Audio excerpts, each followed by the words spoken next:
भगवान बुद्ध के ज्ञान से सेठ ने पाया सुख। धन्ना सेठ के पास 7 पुश्तों के पालन पोषण जितना धन था। उसका व्यापार चारों तरफ फैला हुआ था, किंतु फिर भी उसका मन अशांत रहता था।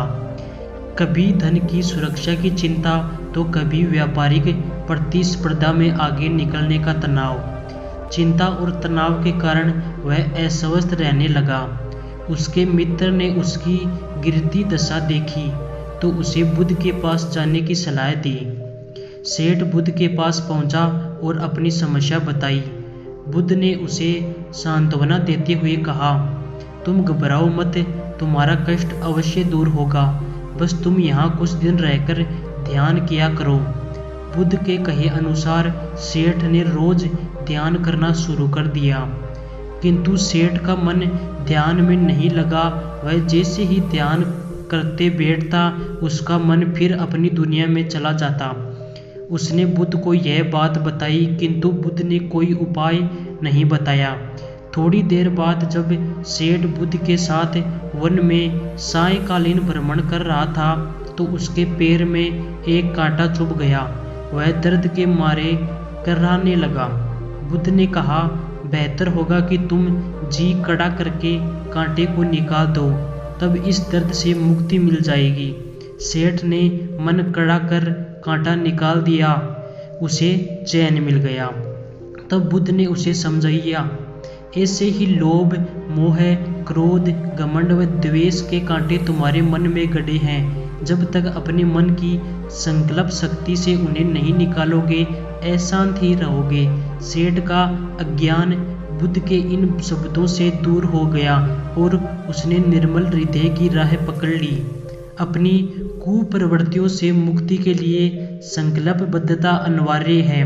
जब तक व्यक्ति दृढ़ निश्चय न कर ले, वह अपनी गलत आदतों से मुक्ति नहीं हो सकता।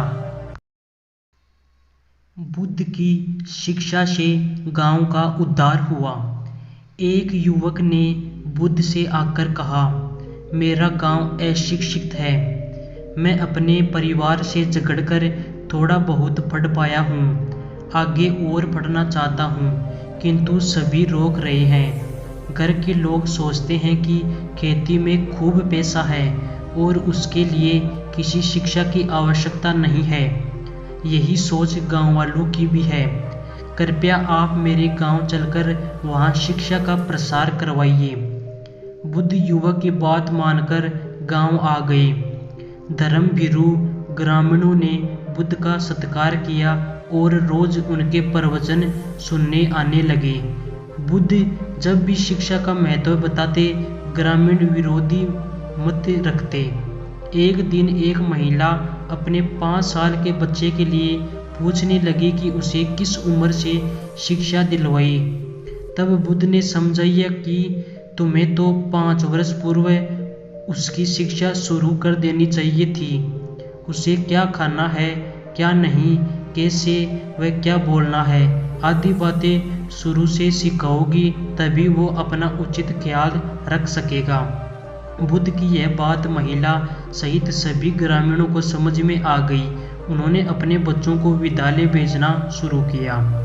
यह समय वर्षा का था।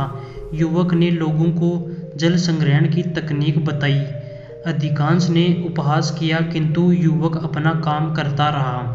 बुद्ध का सहयोग प्राप्त था, इसलिए किसी ने उसका खुलकर विरोध नहीं किया। जब गर्मी में भीषण जल संकट के कारण फसलें सूखने लगी, तो युवक ने कुएं खुदवाए, जिनमें जल संग्रहण की तकनीक के कारण खूब पानी निकला। ग्रामीण अब शिक्षा का महत्व समझ चुके थे। धीरे धीरे संपूर्ण गांव शिक्षित हो गया। ज्ञान हर उम्र में अर्जित किया जा सकता है। यही ज्ञान हमें जीवन में आने वाली समस्याओं के समाधान की राह सुलझाता है।